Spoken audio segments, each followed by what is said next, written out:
C'est branché. C'est branché. Bien, bonjour. Bon, merci de cette invitation.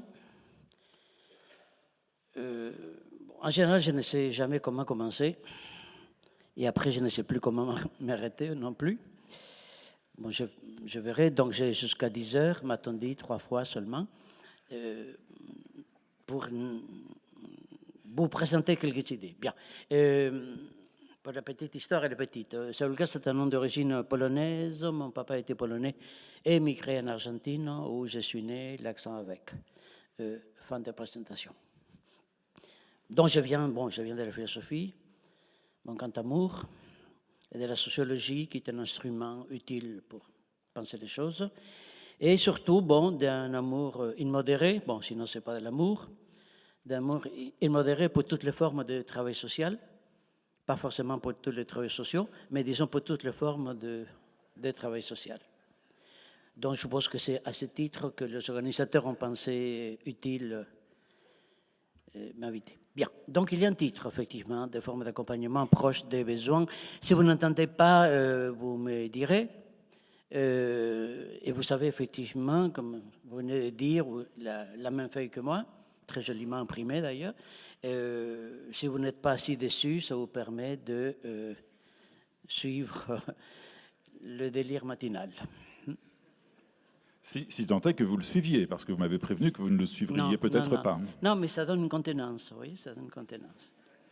Bon, il y a un titre, donc de forme d'accompagnement proche des besoins, avec un sous-titre, dont l'importance aurait mérité que je l'écrive dans le même corps de police, c'est-à-dire propos discutables pour un débat pas forcément consensuel. Propos discutables parce que ça fait quelques décennies que j'ai renoncé au savoir absolu, à un peu de savoir, à consommer avec modération, un peu de savoir dans des propos qui, si tout se passe bien, vous trouverez très discutables, qui seraient les compliments les plus importants que vous pourrez faire, que c'est discutable. Par le temps qui court, je trouve qu'il y a relativement peu de choses discutables, je veux dire, qui vaillent à la peine de discuter, qui vaillent l'énergie et le temps de discuter.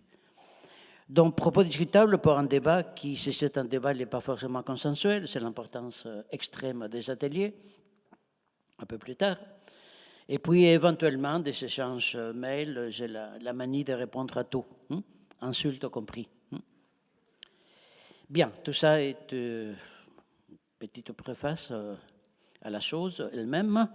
Donc, un intitulé à rallonge, effectivement. Comment penser la chose? Bon, c'est un intitulé que je ne me souviens plus s'il m'a été donné, ou je l'ai copié dans les différents sites d'UNAFLO, bon, comme je prépare avec un certain soin. Bon. Et donc, j'ai trouvé tout à fait intéressant. En général, c'est là que les organisateurs attendent les intervenants. Ils passent une commande explicite ou implicite. La commande qu'ils passent n'est pas forcément celle qu'ils prononcent. Et à l'intervenant de décrypter, éventuellement, jouer avec cette commande. Bon, ici, j'ai isolé cette phrase, c'est pour ça les guillemets. Des intervenants, on me dit, des intervenants qui nous interrogent sur les mots que nous employons, sur les référentiels d'action que nous déployons. Donc, des intervenants qui nous s'interrogent sur les mots et sur les référentiels d'action. Le texte est tout à fait précis, c'est-à-dire des intervenants qui nous interrogent pas tellement, ou en tout cas pas seulement sur ce que nous disons, mais sur les mots que nous utilisons pour le dire. Des intervenants qui ne nous interrogent pas sur l'action, vous n'avez pas besoin, en tout cas pas de moi, pour agir. Donc des intervenants qui nous interrogent non pas sur l'action, mais sur le référentiel, les orientations, éventuellement les protocoles de l'action. Ma question, de philosophe comme on dit, la question c'est pourquoi êtes-vous interrogé sur les mots et sur les référentiels? De quoi ça parle? À minima, ça doit parler bien d'autres choses. Mais à minima, ça parle de deux choses. L'une, dans les métiers qui sont les vôtres, en général, toute forme, toute déclinaison de travail social, et la puissance inouïe des mots. La puissance inouïe des mots qui ne sont pas seulement, comme on dit naïvement, des instruments de communication, non seulement sont aussi des instruments dans communication, chacun de nous, enfin, nous avons tous un certain âge, et d'autres, j'ai un âge certain même.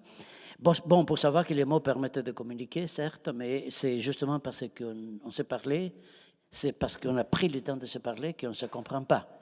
Donc, je veux dire, contre une théorie naïve des mots comme instrument de communication, il faut dire, d'une part, que les mots permettent aussi de ne pas se comprendre, de mal comprendre, de se comprendre à côté de la plaque, comme on dit. Que les mots, une fois prononcés, j'en suis plus maître. Je ne dis pas ce que je veux. Je peux moduler, nuancer, tailler mes phrases. N'empêche qu'une fois la phrase prononcée, la phrase se met à signifier tout seul. Ceux parmi vous qui ont eu l'expérience d'un rapport à ceci ou cela, vous savez bien qu'au d'une lettre au fisc, vous voyez, qui est mon dernier avatar, de lettre au fisc que j'ai expliqué en toute bonne foi d'une situation, bon, et qui a produit exactement l'effet opposé. L'inspectrice a compris tout à fait autre chose. Bon, c'est pour ça qu'elle est inspectrice, vous direz, mais quand même, elle a compris autre chose. Pourquoi? Indépendamment de nos intelligences respectives, c'est pour dire que les mots, des mots, il n'y a pas de maître. Il y a quelqu'un qui les prononce, mais les mots, une fois prononcés, c'est comme un acte physique ou quelconque, les mots, une fois prononcés, se mettent à signifier tout seuls. Dans les métiers sociaux, dits sociaux, bon, dans les métiers sociaux, les mots ne sont pas que des instruments. C'est une bonne partie de ce que j'ai compris vous faites. Vous ne donnez pas l'accès au logement ou la manière de l'habiter seulement, c'est déjà pas mal, c'est énorme. Mais aussi, vous travaillez avec des mots, je veux dire, sur la question du sens. Et la question du sens ne dépend que partiellement de vous, de moi. Le sens, c'est comme une forfaiture. Une fois commise, c'est fini. Après, il faut l'assumer. Tout ça pour signifier la puissance inouïe des mots. Et donc, pas seulement une rhétorique, déjà important en soi, mais c'est aussi ce que vous donnez aux gens. Vous donnez aux gens des mots. Je ne dis pas juste des mots.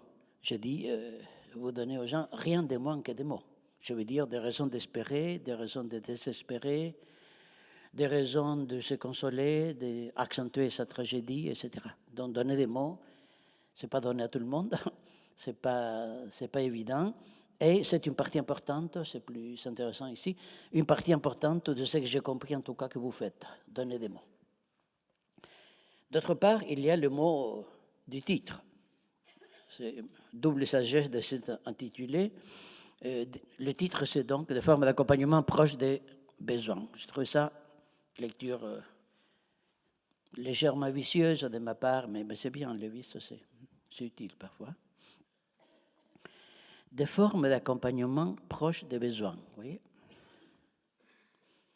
Qu'est-ce qu'un obsédé textuel peut dire de ce titre? Le titre ne parle pas de l'accompagnement. C'est ça sa première sagesse. Il parle des formes d'accompagnement. Comme si accompagnement, c'est pour un peu plus tard, 11h30, comme si accompagnement était un terme aussi beau, aussi usité que creux, énigmatique tout au moins. Quand on dit accompagnement, on dit 1000 choses, sans trop définir de quoi. Non, le titre est bien plus prudent. Il parle des formes d'accompagnement, qui restent à déterminer, certes, mais ce n'est pas l'accompagnement, c'est des formes d'accompagnement. Et vous verrez, il y a une logique dans mon délire matinal qui m'échappe encore, j'avoue, mais ça va venir, ça va venir. Vous m'avez dit que vous étiez un vieux diesel et que ça allait s'échauffer au fur et à mesure. Hein. Oui, en effet, mais bon, là, j'ai passé un régime un peu plus accéléré.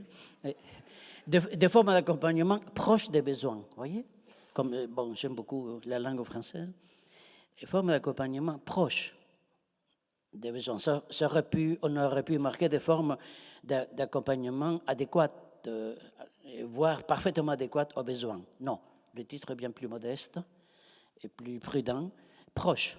Vous voyez, c'est un peu comme les emplois de proximité qui me fait toujours penser à la catégorie emploi de proximité, qui me fait toujours penser que les gens sont proches de l'emploi sans en être. Donc, des formes d'accompagnement proches des besoins, c'est-à-dire qui pourraient correspondre à des besoins, qui sont autant que possible en rapport avec, en relation avec, mais qu'il y a une distance abyssale, courte, j'en sais rien, pas 9h30 du matin. Il y a une certaine distance entre les besoins des populations auxquelles vous vous adressez, une certaine distance entre les besoins des populations et les formes d'accompagnement que vous leur proposez. C'est un titre qui énonce un décalage. C'est ça que je voulais dire, qui énonce un décalage. Et, si je peux l'avancer de sa façon, non colmatable. Non colmatable. Ça ne vient pas décourager ce que vous faites, ça vient dire autre chose. Ça va venir. Bon, on peut dire, bon, tout ça, diesel, pas diesel, bon, mais bon, se mettre à réfléchir, question suivante, oui, se mettre à réfléchir au beau milieu de multiples urgences objectives et subjectives auxquelles vous êtes confrontés quand vous n'êtes pas au Mans, je ne lis pas les concrets, et quand vous êtes sur le terrain, bon, vous faites des journées annuelles, mais avant les journées, après les journées, il y a les urgences de terrain. La question qu'on peut se poser, c'est tout ça est très joli, intéressant même, les plus généreux pourraient dire c'est même intéressant, sauf que c'est la pratique, c'est d'une part les populations auxquelles on a affaire, d'autre part le logement disponible et d'autre part encore les formes d'accompagnement. Est-ce qu'on a le temps de se payer le luxe de consacrer du temps, de l'énergie, de la libido à la réflexion? C'est bien pour les intellos, c'est bien pour les intellectuels, un nœud papillon, mais bon, dans la chaleur de l'action, dans le feu de l'action, la réflexion est un luxe. J'aimerais bien faire ça, mais à la retraite, disent certains, ou les week-ends, ou dans tous les cas, en dehors des moments de travail. La réflexion comme luxe, ça, on dirait brutalement, c'est ce qui fait la différence entre pratique professionnelle et passage à l'acte. Qu'est-ce qu'un passage à l'acte des professionnels, pas en général, pas psychiatriquement. Et passage à l'acte, c'est quand les professionnels considèrent que la réflexion est un luxe. Et comme on est tous un peu protestants sur le bord, et certains pas que sur le bord, et les luxes, c'est pas bien. Enfin, je ne suis pas pour, ça m'est égal. Mais c'est pour dire que le passage à l'acte, c'est le professionnel qui n'est pas au courant que le plus banal de ses gestes est la mise en œuvre d'une théorie qu'il a lue ou qu'il n'a pas lue, détail subjectif, mais que dans tous les cas, ce que je ne comprends pas de l'action, moi, si j'étais sur le terrain, comme on dit, ce que je ne comprends pas dans l'action est dû à la complexité des situations, mais est dû aussi à l'ensemble des livres, en tout cas d'articles que je n'ai pas lus, que j'aurais dû. Je sais qu'on ne comprend pas dans l'action, la complexité de l'action, le fait que l'action, pour dire cette banalité ici, l'action est tout sauf simple, évidente, à moins que vous appliquiez des protocoles, mais vraiment de façon obsessionnellement sèche. Et bon, une difficulté de l'action, c'est qu'il faut la penser. Et qu'il faut la penser. Ce que je propose, c'est soit pour chacune, l'effort de la pensée, cette action, l'effort de penser à ses risques et périls, soit on la pense comme on peut, soit on se fait penser. On se fait penser, c'est une formule à entendre comme on se fait avoir. Et on se fait penser, c'est-à-dire je récite le lieu que j'ai eu le lieu commun que j'ai ingurgité pendant ma formation, dans les réunions de synthèse ou autre métro. La pratique professionnelle, on peut imaginer, c'est une pratique éclairée des conceptions, des théories, des façons de penser,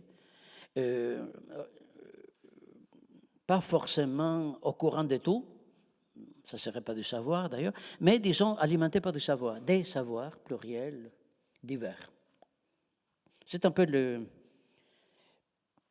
fil rouge, qui est ma couleur d'ailleurs, le fil rouge de cette intervention, on peut dire. Bon, d'accord, tout ça c'est la longue préface, on peut dire. Avec la montre qui me persécute, pas possible. C'est de l'auto-persécution, vous remarquerez. C'est ça, oui, c'est ça. Je vais arriver à 9h moins le quart, et hormis les bonjours, enchanté, tout ça, on m'a rappelé 3 fois. jusqu'à 10 heures, comme si vous aviez été prévenu par je ne sais pas qui. Mais on peut vous dire par qui. Oui, c'est ça, oui. Mais je sais qui. Bon, c'est intitulé, donc forme d'accompagnement proche des besoins. C'est pas rien, bien sûr. Il vise, je me limite à lire la phrase avec vous, chacun comprend ce qui est marqué. Donc cet intitulé vise la raison d'être d'une AFO, des institutions adhérentes, y compris au logement. Quant au logement, dit de quoi il s'agit ici. Dit pourquoi vous faites des journées annuelles, dit pourquoi vous êtes sur le terrain à longueur de journée, de vie active, comme on dit, pas une bêtise de langage. Bon. Tout ça est très bien. Je veux dire, c'est un intitulé qui n'est pas anodin, pour le moins. C'est la quintessence, sinon les symptômes, qui fait exister une structure comme une AFO. Bien, tout ça est très joli. Sauf que cet intitulé, me semble, bute sur 3 séries d'obstacles au moins. Il se peut qu'il y en ait plus que 3, mais avec ces 3-là, vous allez voir, sont assez consistants, à savoir dans ces formes d'accompagnement proche des besoins, qui sont les bonnes intentions, sans ironie aucune, bien sûr, qui dénotent les bonnes intentions d'une AFO et ses institutions adhérentes. En même temps, ils butent sur la réalité politique sociale actuelle. Je laisse de côté, mais ça mériterait une autre intervention. Et la question de savoir si les difficultés réelles, consistantes, sur lesquelles le but, cette envie, ce désir sincère d'offrir des formes d'accompagnement proches des besoins. Donc je laisse de côté la question de savoir si par le passé c'était plus simple. Si une politique sociale peut ne pas avoir des limitations, voire des sévères limitations. Si on est embarqué, mais ce n'est pas tout à fait le thème, si on est embarqué dans un discours d'anciens combattants, on peut dire, avant c'était plus simple. Ça, quand on a la mémoire courte. Tout à chacun sait, on peut savoir en lisant 2-3 livres d'histoire, des politiques sociales, tout à chacun peut savoir que la politique sociale, par définition et pour des raisons de structure, connaît toujours des limitations. Ça ne justifie pas du tout, de ma part, les politiques sociales actuelles.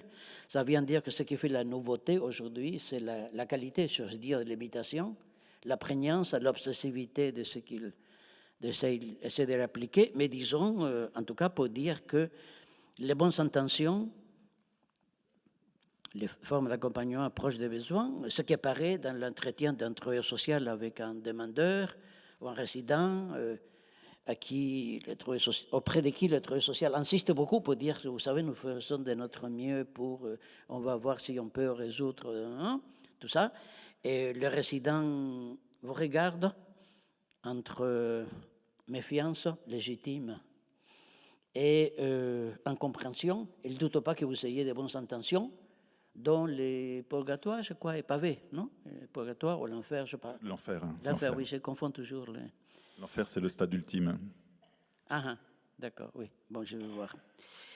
Il y a une réalité politique sociale actuelle qui met un peu en question cette idée qu'on pourrait... qu'on offre, vous faites de votre mieux pour offrir des formes d'accompagnement proches des besoins. Bon. Mais s'il n'y avait que la politique sociale, bon, qui est au ministère, qui est dans la personne de tel ou tel ministre qui vient dire des choses, ou surtout pas dire aussi. Mais s'il n'y avait que... Mais il y a aussi ce qu'on appelle parfois les bénéficiaires, hein, les gens à qui vous vous adressez, qui ne comprennent pas toujours, qui ont des réticences, des accords,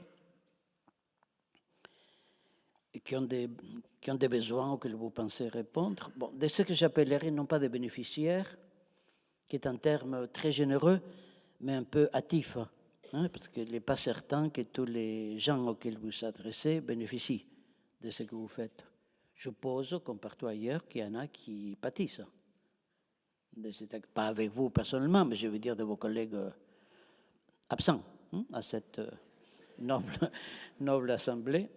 Bon, ils ne comprennent pas toujours, parce qu'ils sont d'origine étrangère, parce que ceci ou cela, parce qu'il est trop psychotique, il n'est pas assez névrotique, ou parce qu'il ne vous fait pas confiance, parce qu'il doute de votre folle, je pèse mes mots, hein, pour les choses importantes en tout cas, il doute un peu de votre folle envie de lui faire du bien, hein, qu'il se porte mieux. Il y en a, je suppose que vous êtes déjà tombé là-dessus, et il y en a qui ne comprennent pas le bien que vous lui souhaitez. Hein. Allez savoir pourquoi. Mais c'est une limitation à votre envie de faire du bien quand même, hein, à votre envie de proposer des formes d'accompagnement proches des besoins, quand vous tombez sur des gens, dans mon langage, quand vous tombez sur des bénéficiaires qui ne veulent pas ou qui ne peuvent pas bénéficier des bénéfices que vous leur proposez. Auquel cas, bon, on verra un peu plus tard, aujourd'hui, auquel cas vous pouvez vous dire, ils vont très mal, ces gens, très très très mal, donc il faut faire des réunions de synthèse avec l'ensemble des spécialistes, donc des travailleurs sociaux et des psys, bien sûr, mais quelques psychiatres, bon, pour des entités qui peuvent se payer ce luxe-là, qui peuvent se payer la danseuse. On peut inviter même des sociologues, d'autres espèces comme ça, histoire qu'il y ait tous les experts capables d'aider les bénéficiaires à bénéficier, capables de venir à bout de ces réticences et incompréhensions. C'est pas sûr qu'ils ne comprennent pas, c'est ça le problème. Il y en a qui ne comprennent rien, parce que vous parlez comme moi, accent ou pas accent, vous parlez difficile. Vous parlez à une autre... vous faites forcément de l'interculturel, c'est-à-dire non pas que vous parlez, ça c'est le cas le plus simple, vous parlez à des gens d'autres cultures, d'autres origines, vous parlez à des autochtones qui parlent le français au point de vue scolaire, mais qui n'est pas du français, c'est un autre français. D'autres couches sociales, comme nous disons en sociologie, d'autres référentiels, etc. Ils ne comprennent pas. Et si au moins ils s'étaient fous, c'est une assurance, vous voyez, que les gens qui ont aidé sont fous, parce que la folie est supposée expliquer qu'ils ne comprennent pas la profondeur de mon message. En réalité, les choses sont un peu plus complexes. Bon, en tout cas, pour dire quoi? Pour dire que les formes d'accompagnement proches des besoins qui constituent votre symptôme par excellence, ce qui vous fait aller avec une certaine allégresse tous les matins au travail, ce qui vous donne du courage, enfin, ce qui vous motive, ce à quoi j'adhère à 100%, vraiment. Mais il y a la réalité politique sociale. Je vous disais, bon, s'il y avait que ces conditions dites contextuelles, mais il y a aussi les gens à qui vous vous adressez. Donc, je vais appeler destinataires explicites. Les dits bénéficiaires, certains devenant des résidents, sont des destinataires explicites. Mais s'il n'y avait que ça, il y a aussi les destinataires implicites. Qui sont les destinataires implicites? Bon, enfin, évidemment, vous. C'est-à-dire ce qu'on fait professionnellement, ça vaut pour moi aussi, ça va de soi. Mais ce qu'on fait professionnellement, ça concerne même autrui.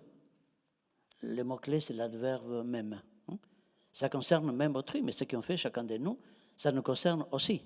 Nous devons nous compter, je dirais, nous serions en terrain, nous compter parmi les destinataires de l'action, qui est faite pour nous. Pour différentes raisons, je ne peux pas les énumérer toutes, et pour différentes raisons subjectives et objectives, pour me sentir bien dans ma peau, pour me sentir utile à une tâche, pour penser que j'ai fait du bien, pour penser que ce mec qui sentait comme ça, comme si maintenant ça va mieux, vous allez être mieux après, pour sentir que ma vieille vocation religieuse dans ma bouche, ce n'est pas une insulte, hein, c'est un concept. Ça peut être pire, éventuellement. Ma vieille vocation religieuse, je n'ai pas voulu faire séminariste ou quoi que ce soit. Ma vieille vocation religieuse a trouvé dans le travail que je fais actuellement une réalisation laïcisée. Oui, un recyclage de ma vieille vocation religieuse, ce n'est pas une insulte, messieurs, dames, hein, absolument pas. C'est dire que nous recyclons aussi. Vous recyclez pas que des logements, mais aussi des anciennes vocations. C'est à quoi, à moins d'imaginer qu'on fait ça pour l'amour d'autrui, qui est une motivation hautement suspecte, hautement suspecte. Je dirais que vous le faites aussi pour l'amour d'autrui, comme moi d'une autre manière, mais ce qui est mis, bon, disons, c'est une limite. Vous traitez tous les dix destinataires, les 10 bénéficiaires, il y a toujours un collègue pour dire, vous savez, je suis un pro, je traite tous de la même manière. Ça, j'ai appris des psys à dire.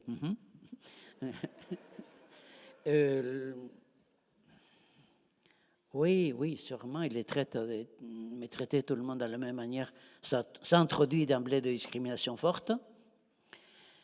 Et d'autre part, peut-être le professionnel en question n'est pas au courant que certaines situations, il préférerait que ça ne tombe pas sur lui. C'est le célèbre leitmotiv domestique de la patate chaude. Comment filer un collègue, pas forcément cher, comment filer à un collègue une situation. Tu vas voir, c'est très très bien, c'est très intéressant. Mais j'ai pas mal de dossiers. Bien. Pour finir ces points, c'est un peu trop rapide, mais bon, la vie étant ce qu'elle est. On y reviendra à 11h30 si jamais il fallait... Non, mais vous savez tourner la page? Pas encore. Je fais dans l'excès toujours. Oui. On peut, je peux terminer sur une moralité, immorale, mais moralité quand même, qui peut servir beaucoup d'un point de vue théorique, c'est mon rôle ici, mais aussi qui peut servir beaucoup dans les pratiques quotidiennes, dans la manière de faire. À savoir, dans ce mon point 13, éthique et politique des pratiques professionnelles. Bon, qui est monté, vous voyez le mot en gras italique, neutralité, objectivité. Cette référence est montée sur la distinction des deux termes que très habituellement on utilise comme des synonymes interchangeables, objectivité et neutralité. Et ce qui nous embarque dans des impasses impossibles, parce que vous aimez tous vos... Enfin, vous aimez, il ne faut pas exagérer. Vous appréciez tous vos destinataires, mais pas tous, pas en même temps, pas pour les mêmes raisons. Et si de certains vous pouvez vous passer, vous le verrez volontiers, ce que je ferai de même. Je ne sais pas si la complicité vous rassure ou pas. Non, je propose de distinguer neutralité et objectivité, c'est-à-dire de les utiliser comme deux vocables, deux termes qui relèvent de logiques complètement différentes. Là où on dit d'habitude, je suis neutre, donc objectif, ou vice-versa, je suis objectif, donc neutre, je vous propose de dire c'est pas difficile, de penser, c'est autre chose, que neutre, on n'est jamais, il n'y a pas de raison pour l'être, pour des raisons, je vais dire en 2 minutes, et neutre, on n'a pas de raison d'être, on ne peut pas demander à un salarié, s'il est en position de chef de service, directeur, autre chose, et on ne peut pas demander à un salarié qu'il soit neutre. Et en revanche, il faut l'exiger qu'il propose des diagnostics et des solutions aussi objectives que possible. C'est sur cette distinction que je vais m'étendre dans les 15 minutes qui restent. Il n'a pas entendu. Très bien. Et il n'a pas réagi, c'est surtout ça. Il n'a pas réagi, pardon. Oui. Parfois, oui. Et impossible neutralité des intervenants et aussi de l'UNAFO. Bon, évidemment, l'UNAFO ne fait pas de politique, comme on dit. Dès qu'il y a, évidemment, la phrase commence mal, il ne peut pas ne pas en faire. Bon, c'est à souhaiter, d'après je sais, c'est le cas, de ne pas faire la politique de tel ou tel parti, de ne pas adhérer à telle ou telle cause déterminée, mais l'UNAFO est montée, et la thématique en général, et l'UNAFO est montée sur l'idée que certaines populations qui n'ont pas accès au logement doivent y avoir accès, et l'UNAFO se propose comme un des intermédiaires possibles, probablement des plus puissants, les plus intéressants, un des intermédiaires possibles pour que ces gens laissés pour compte, exclus des statistiques, pour que ces gens donc puissent avoir accès au logement sur une de ces formes accompagnées. Les intervenants, vous Vous ne pouvez pas faire ces boulots, parce que c'est ça les termes techniques. Vous ne pouvez pas faire ces boulots sans un minimum de désir pour les gens, des projets pour eux, un minimum qu'ils s'en sortent, qu'ils puissent faire quelques pas, qu'ils aient une vie, disons, pour dire un gros mot, normal, très gros mot pour un sociologue, mais bon, dans l'urgence, on peut dire comme ça. Vous ne pouvez pas ne pas avoir des préférés. Ce n'est pas la peine de les crier sur les toits, mais c'est comme ça que vous fonctionnez. Bon, et moi aussi, hein, et bien sûr. C'est-à-dire, on ne peut pas ne pas... une fois encore, patate chaude ou préférence consciente et inconsciente. Avant Freud, c'était plus facile. Hein? Après Freud, comme il est l'inconscient, il se trouve que parfois je déteste des gens que j'adore, que j'ai dit adorer, et vice-versa. Hein? De collègues, de bénéficiaires, de résidents, etc. Mais on ne peut pas demander, si on est moyennement rationnel, on ne peut pas demander à un salarié d'être neutre. On ne peut pas demander à un chef de service d'être neutre. On peut demander à personne d'être neutre. C'est-à-dire de ne pas avoir de passion. De ne pas avoir de passion qui en partie dépasse le sujet. Tout n'est pas possible, tout n'est pas tolérable, certes, mais en même temps, dire à quelqu'un vous n'êtes pas neutre, vous n'avez pas été neutre dans telle ou telle situation, c'est lui dire qu'il a été normal. Il a été normal. C'est si vous voulez, une grande charge déculpabilisante que j'essaie de vous proposer. C'est normal qu'il y ait des situations qui vous horripilent, des usagers qui vous cassent les pieds, et pour rester poli, hein, pour rester poli vraiment. Et il y a des usagers des bénéficiaires qui vous réveillent à minuit, pas parce qu'ils sonnent chez vous, mais parce que vous l'avez en tête, c'est encore pire, hein, parce qu'ils sonnent tout le temps, hein, et éventuellement ils vous sonnent. Hein. Comme il y a des usagers tout à fait intéressants, passionnants, auprès de qui vous apprenez des choses. Bien, point la ligne. Et ensuite, l'objectivité. Parce que si je restais à la seule neutralité impossible, on pourrait déduire à tort, donc tout est possible, tout est tolérable. Bon. Bon, il se trouve, par ailleurs, je fais beaucoup de ce qu'on appelle vulgairement l'analyse pratique. Bon.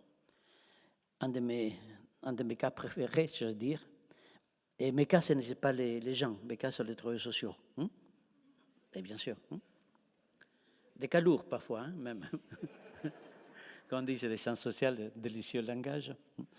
Bon, il était une fois, donc, une assistante sociale, et un groupe de parole, toutes ces choses-là, qui disait comment il ne supportait pas les enfants abusés. Et effectivement, quelqu'un d'autre disait, oui, je t'ai vu pleurer pleurnicher en tout cas avec telle ou telle famille. Bon, je trouvais ça une preuve de confiance forte, hein, parce que se confier de cette manière auprès des collègues qui sont tout sauf de bons âmes, hein, qui peuvent, le cas échéant, pas chez vous, bien sûr, je parle du service absent, qui peuvent effectivement servir de ça. Bien, donc il peut rincher un peu, bien. Le problème de cette assistance sociale, c'est que son employeur était l'ASE, dans laquelle l'ASE, la plupart des cas, sont des enfants abusés. Sont des cas, bon. Dans la question du chef de service, c'était que faire avec elle. Qu'elle n'était pas neutre, c'est le moins qu'on puisse dire.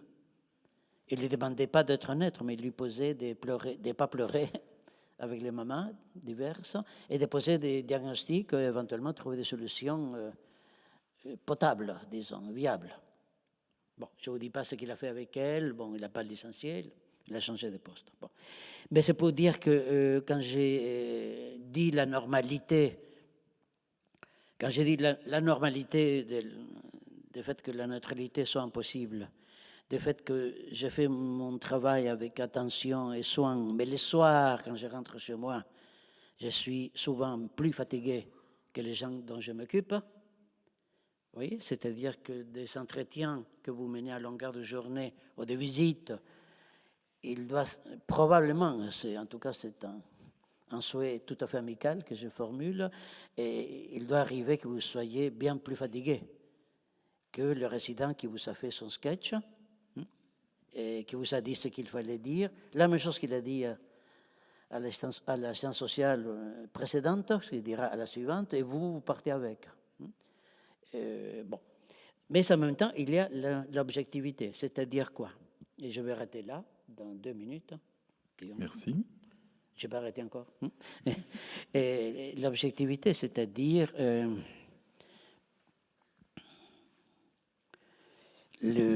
l'intervention sociale n'est pas le journal intime de l'intervenant. C'est-à-dire mon assistance sociale n'était pas la mienne. Hein. Mon assistance sociale qui pleurait, c'est bien, c'est respectable, c'est tout à fait contre-productif, c'est tout à fait contre-indiqué. Cette fille était en danger pour les familles, en danger pour les familles et pour les enfants. C'est-à-dire quoi? C'est-à-dire objectivité, savoir avec... autant neutralité avoir avec des passions subjectives et culturelles que je ne maîtrise que partiellement, un peu. Je veux dire, on ne peut pas ne pas faire des lapsus. On ne peut pas ne pas faire des lapsus. Et pas que sur les divans du psy, hein, dans la vie quotidienne. Hein, on ne peut pas ne pas faire de lapsus. Autant l'objectivité, avoir, c'est un gros mot, ce qui suit, c'est pour ça que je préfère terminer là. L'objectivité à avoir avec les savoirs. Avec les savoirs. Vous êtes à la place qui est la vôtre, aux places qui sont les vôtres, qui ne sont pas tout à fait les mêmes, vous êtes censé savoir. Non, et savoir, ce n'est pas donner mon opinion. Je ne sens pas cette famille, disait quelqu'un dans une réunion de synthèse. Vous savez, je ne sens pas cette famille. Vous savez, ils ne sont pas des chiens, donc ce n'est pas la peine de les sentir. Les familles, il ne faut pas les sentir, il faut les penser. Il faut les penser. Et il faut pouvoir faire des situations des gens une analyse aussi objective que possible. Je m'en explique dans 2 secondes. Sur 2 minutes, mais à rallonge. J'ai oublié de... Je note bien, je note bien. Non, sérieux. Je dois pouvoir faire de la situation des gens une analyse aussi objective que possible, avec les données dont je dispose, les connaissances que j'ai, les lectures que j'ai faites, les lectures que je n'ai pas faites, mais que j'aurais dû. Parce que nous avons la tête pleine de lectures, de compréhension, de notions, et nous avons la tête pleine, je parle de moi bien sûr, nous avons la tête pleine aussi de grandeur. Quand on dit « je ne comprends pas de quoi elle parle cette dame », et je ne comprends pas cette manière élégante de dire « je n'ai pas lu ce qu'il fallait lire ». Parce que les gens parlent de la seule façon possible, compliquée. Les gens parlent compliqué.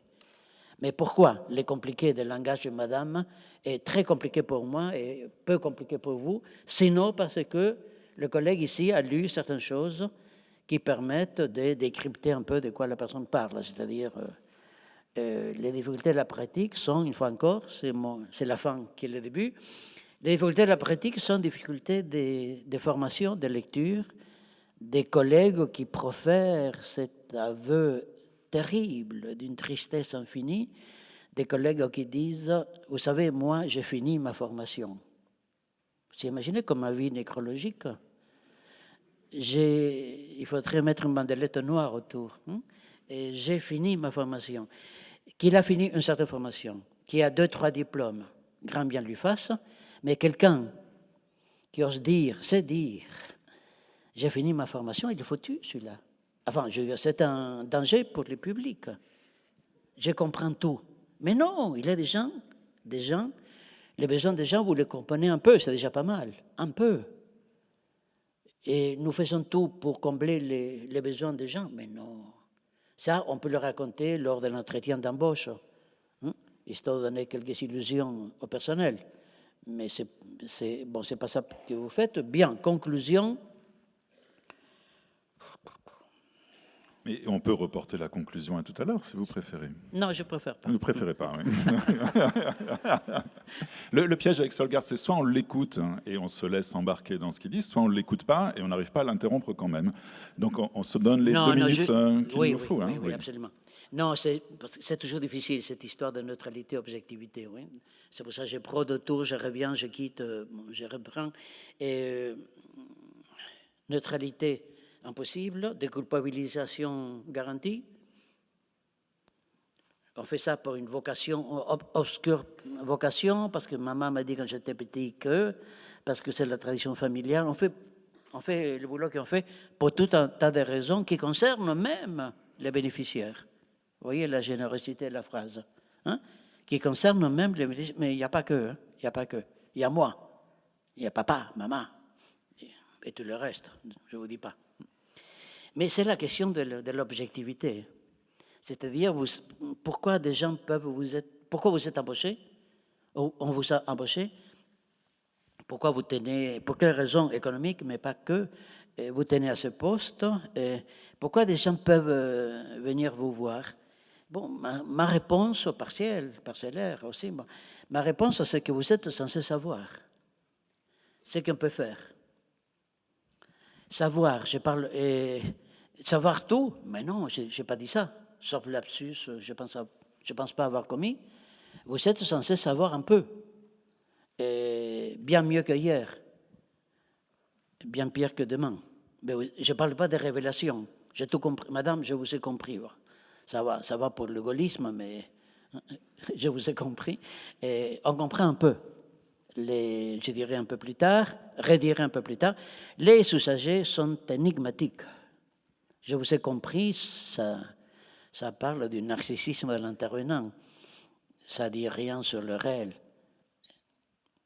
Voilà, ça aurait été une partie des choses que j'aurais dites si on m'avait laissé le temps de le dire. Merci.